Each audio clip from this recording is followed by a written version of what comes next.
So in Gorky Park, there's a criminal trial, or they're talking about a criminal trial, and he describes the way the role of the defense attorney was to distance himself from the accused criminal, to denounce his behavior and appeal to leniency.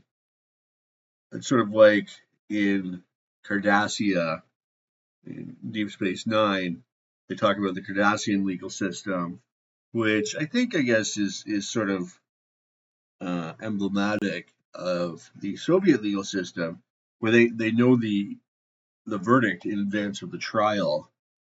And Garrett the Taylor says something funny about that, like it's cleaner that way. I don't know the exact quote, but going back to the Gulag Archipelago in this quote, you know, it shows how ordinary people were just terrified of the state security apparatus, of being sent to these gulags, where you would do forced labor all day on minimal rations, very very dangerous conditions. Wikipedia says about 14 million people pass through the gulag system. Some political prisoners, some ordinary criminals. So back to the topic of the video, which is deaths by communism, or deaths by the state. Estimates of how many people died in the gulag system vary. Just looking on Wikipedia, which is usually a decent broad overview, obviously not necessarily correct, but shows estimates in the millions. And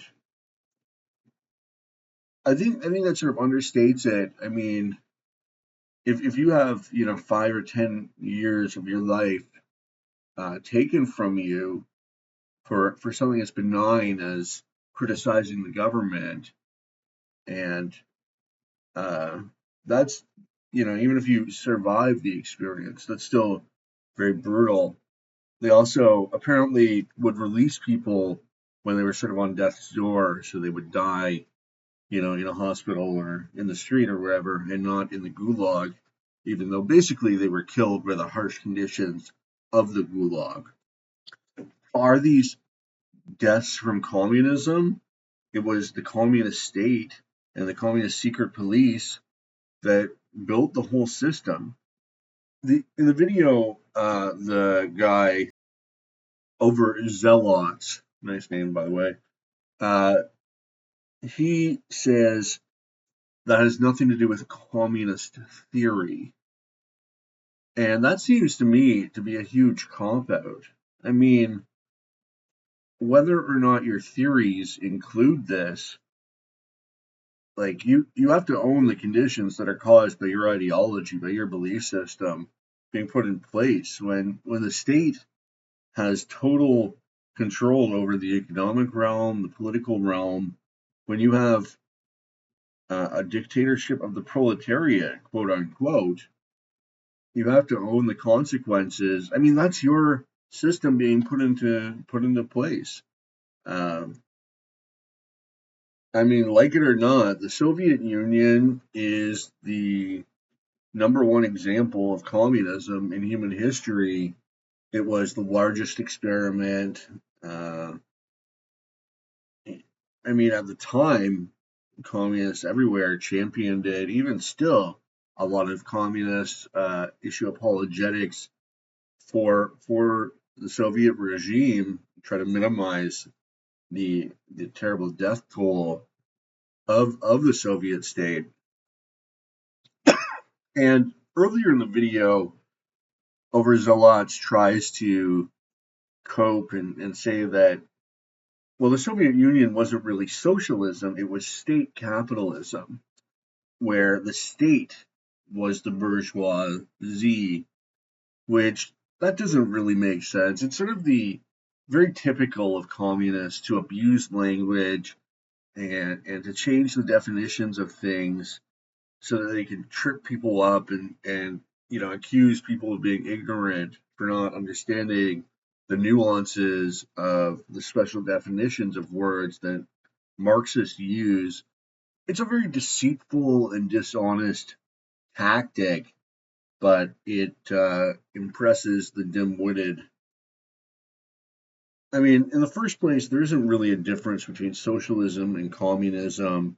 These are the same thing. Marx used the terms interchangeably. It was only after the abuses of Maoist China and Stalinist Russia became so egregious that communists decided in a PR blitz they would create this new definition, socialism, apart from communism, which is where socialism you have like the dictatorship of the proletariat. It's like a halfway step between capitalism and communism, and then communism is this utopia, moneyless, classless society, post scarcity. I mean, just nonsense, just a total pipe dream, and that's really what communism is. It's a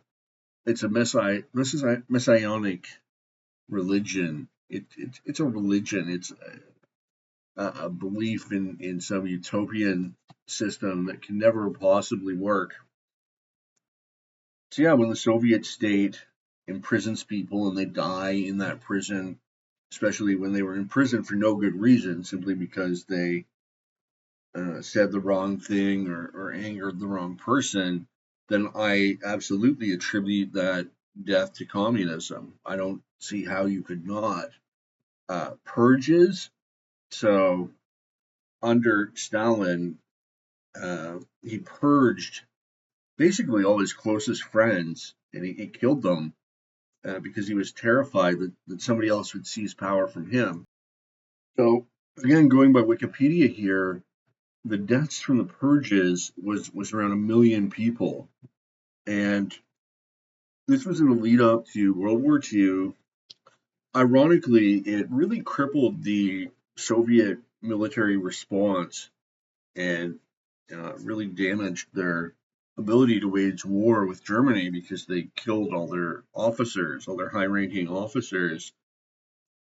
So what happened was the NKVD, the secret police, the people that would later become known as the KGB, they would purge all the bureaucracy and the sort of elite party communist party positions for anyone who was disloyal to Stalin, and just slaughter them, send them to Siberia or the Gulag. And he uses the term dekulakization, which it's sort of a disgusting term. So the kulaks, I mean, the term became meaningless, but basically kulaks were just farmers that were slightly more successful than the other farmers and had acquired some land. And the kulaks actually produced a lot of the food in Russia. And well, what happened was the communists obviously were in favor of redistributing the land and seizing the kulaks' land and setting up these collective farms. And basically anybody could be labeled a kulak, and then they were like put to death. And I mean that's completely because of communism. They're taking these people's land and labeling them enemies of the state because they supposedly charged high rates of interest or did other unfair things to the Russian peasants. I mean, the whole of communism is finding people to blame for your problems. So the kulaks were the evil oppressors of the Soviet peasants, and so they were killed. And then that led to the famines because the kulaks were producing all the food, and the collective farms weren't very good. And so again, the famines were caused by the communist order and the collectivization of private property, specifically the kulak farms. That's what led to food production going down, and that's what led to the famines. which killed millions. So yeah, this is all entirely because of communism, because that's what happens when you institute this terrible ideology where you're basically enslaving all of society to the state. The state owns everything, and it sort of doles out what it thinks people need. There's no private property. There's no freedom. There's just the dictates of party officials and bureaucrats, and uh, it's about an all powerful communist government that's in complete charge of society. Total, everything's planned. Everything's in really the control of the dictator. And it's bizarre to me that anybody wants to live in such a terrible, monstrous system. Nothing to do with communist theory. I mean, the book counts famine deaths as communist deaths, which to an extent they were the fault of mismanagement, Lysenkoism, and way too centralized authority. But this makes me wonder if they would consider the 100 million people who died due to famine under British rule in India from 1880 to 1920 as capitalist deaths. I mean, even if you want to accept that England caused the famines in India, which we'll go into that in a moment, that's not the fault of capitalism. Capitalism is the private ownership of the means of production. So British colonialism, that's not the same thing. There's the economic system, which is capitalism, and then there's the political order associated with capitalism, which is liberal democracy or representative government, constitutional monarchy. There's a few ways to describe it, but basically modern liberal Western democracies, I think, it is the best description. So if if England was to blame for the famines in Bengal or in India, then that would be the fault of the political order, not the economic order. But in the case of communism, it's both a political order and an economic order. So the famine, which was directly caused by communist policies, is the fault of communism. And by the way, if there had been a famine in New York in 1940 because the market economy collapsed or whatever, it didn't, but that would be the fault of capitalism. If the economic system in place hadn't produced enough food. I'm certainly no fan of colonialism or of the British Empire. Certainly, I mean, I'm an anarchist, an anarcho-capitalist. I'm anti-state. I think the state is a criminal organization. So I'm not a fan of any system of government really, or of any state. But one thing that communists do is they wrap up everything under this package of and call it capitalism. Everything that, if the United States bombs Iraq, that's capitalism. But capitalism is quite simply private ownership of the means of production. That has nothing to do with American foreign policy, which again, that's the fault of liberal Western democracy, or whatever you want to call the system of government that's in place in America. It's a republic. It's a mixed market economy. It's a interventionist state within a market economy. You could call it dirigism. You could call it 21st century mercantilism. There's a lot of different labels we could put on this. The point is that it's not the economic system doing that. It's the political system. But let's explore this claim. Did the British cause the famines in India? First, you have to understand that famines have been endemic throughout all countries in the world, uh, and they were very serious until modern industrial capitalism. And what happened was you still have crop failures, you still have drought and other conditions that cause a shortage of food.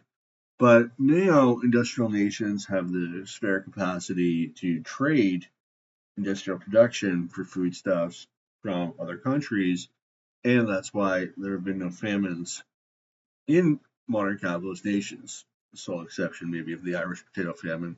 Once again, the British Empire uh, squarely to blame. So there's a pretty decent subreddit called Ask Historians, and they've covered this topic a few times. Usually, it's not that everything written there is true, but usually it's pretty well sourced, and they try to cover everything. So, did the British cause the famines? Their colonial policies very definitely exacerbated famines, is what Pustak here is saying. So they made it worse. That seems believable. So you got a few guys saying, yes, they did. And then here you get this viewpoint that many people in India appreciated the British colonialism because they did build infrastructure, which not really directly on point about the famines, but I just thought it was kind of interesting, that perspective.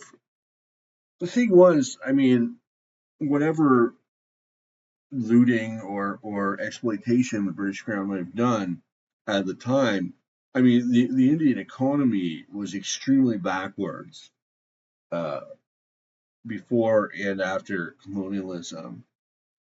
Even into the 20th century, uh, they really were sort of lagging behind in development, precisely because they were so heavily influenced by the British and the British intellectuals' own descent into socialism and planning and intervention.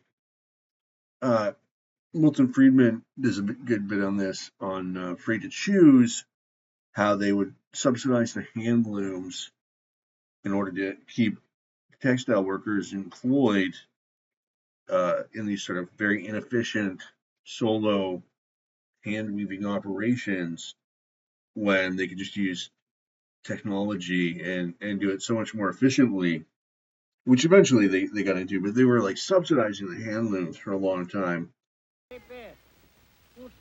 Oh, here it is. Yes.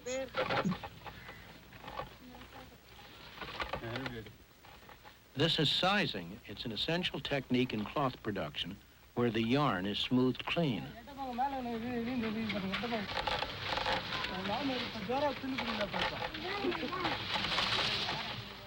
A modern machine could do the same thing in 1/100th of the time. The result of government planning to modernize industry is that the number of handlooms roughly doubled in the first 30 years after India's independence. Today, in thousands of villages throughout India, the sound of handlooms can be heard from early in the morning till late at night. In this village alone, there are more than 3,000 handlooms in operation. Since 1948, 3 generations of villagers have sat at these looms, making cloth with patterns that never vary, using methods that never change. God, that is really depressing. Anyway, the video then moves on to another criticism of capitalism, which it's a bit of a trope by this point. Well, I'll let him speak for himself. Capitalism is an inherently expansionist concept. It seeks to grow infinitely, but it fails to consider the finite resources of our world. In cases where precious resources are found in foreign lands, measures of imperial conquest and neocolonialism take place with little to no hesitation, bilateral agreement, or respect for the cultures and lands in the crosshairs of the imperial core. During the time of British imperial So the first thing is our resources are not really finite, because, well, they're not finite within the sort of idea of the Earth as a closed system, because the Earth is not a closed system. We have solar energy that rains down on us. So that's a effectively unlimited resource. You can capture it. with solar panels and make energy. And that's really the source of like all the stuff on the earth, uh, like in a convoluted sense. Like, we have oil because organisms are alive, organisms rely on the sun. So, in a sense, the sun caused oil. Um, so, so our resources. I mean, technically, yes, they're finite. Technically, the universe is finite. But for all practical purposes, well, first of all, you've got renewable resources, agriculture, uh, husbandry of animals. What do you call that? Cattle ranching. This is a special term. It's not agriculture. Does it all fit under agriculture? I don't care. Doesn't matter. Anyway, so yeah, you can grow crops ad infinitum. Maybe you got to reclaim the soil at some point, but that's not running out. Forests, they regrow. So we got a lot of renewable resources that are finite, but they aren't. The other thing is, in terms of like other resources, like precious metals or stones, I mean, the earth to its core is nothing but natural resources that we can utilize. We can strip mine. We can, you know, harness them to build stuff in sort of a convoluted fashion. So, I mean, we we have no shortage of resources, and as technology increases, we become better and better at utilizing resources in newer and more uh, inventive ways.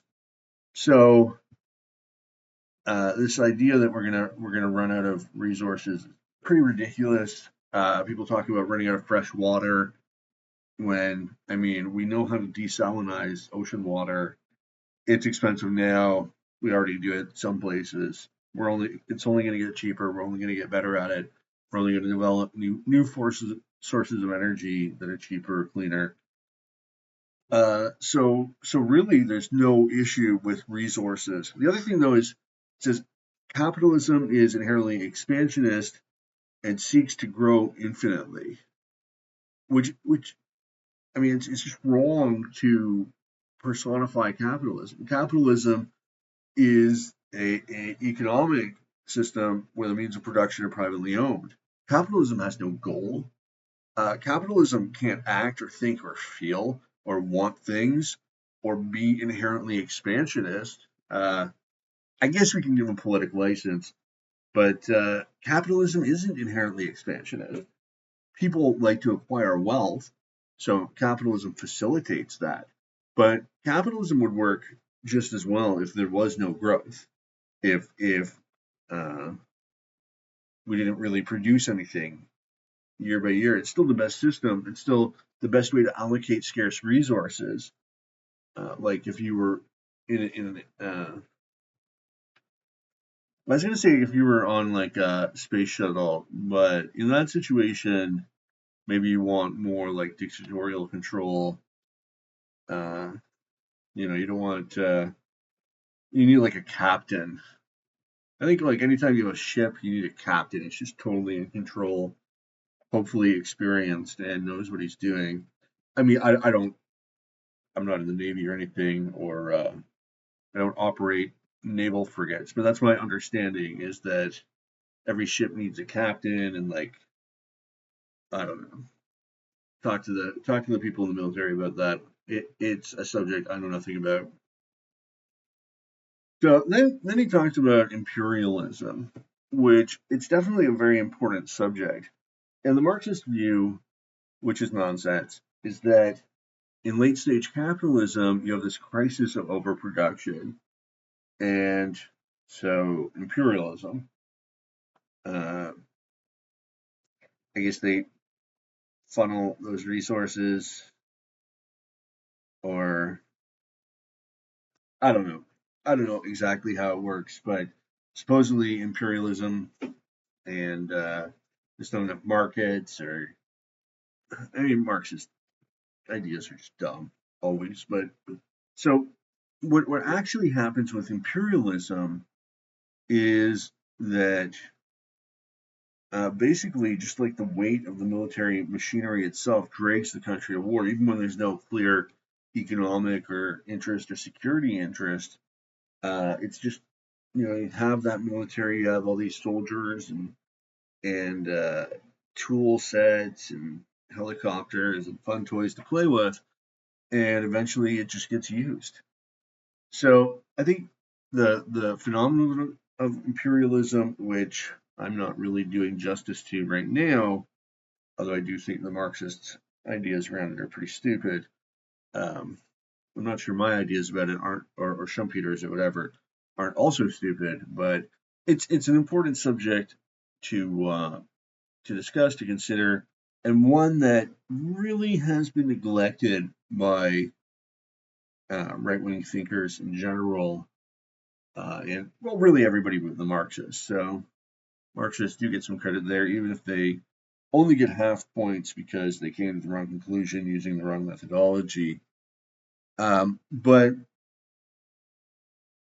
so it's neocolonialism and it's imperialism to go in there to third world countries and harvest the resources, whatever. But really, that's what they need, because what else do they have to trade? And Western nations have the know-how, have the capital to set up mining operations and whatever, sort of, tap these natural resources, provide good jobs to people in the third world. I know in Canada, oil and gas sector makes a ton of money during boom season. I don't see why it'd be any different for African people or whatever, people from the third world or the global south, whatever you're calling yourselves these days. Um, and also just the capital, the man-made factors of production, building roads and all this stuff. Having enterprise in your country, that's what you need. So is it neocolonialism and imperialism, or is it first world countries helping the third world to develop by making mutually beneficial exchanges and having deals set up where these third world countries can trade their natural resources for capital and stuff that will help them produce and earn higher wages and build some houses and whatnot.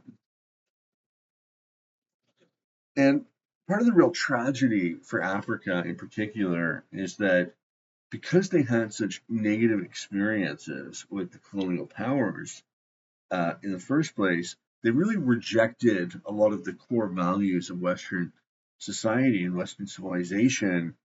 And in doing so, they sort of set their own fate, by adopting Marxism and communism and finding out, lo and behold, it doesn't work any better in Africa than it does in any other nation. So, all right, that's all I can do now. But hopefully you enjoyed this video. Basically a reaction video to uh, what was his name? Overzealots, apologetics for communism. Uh, that's it for now. I am done.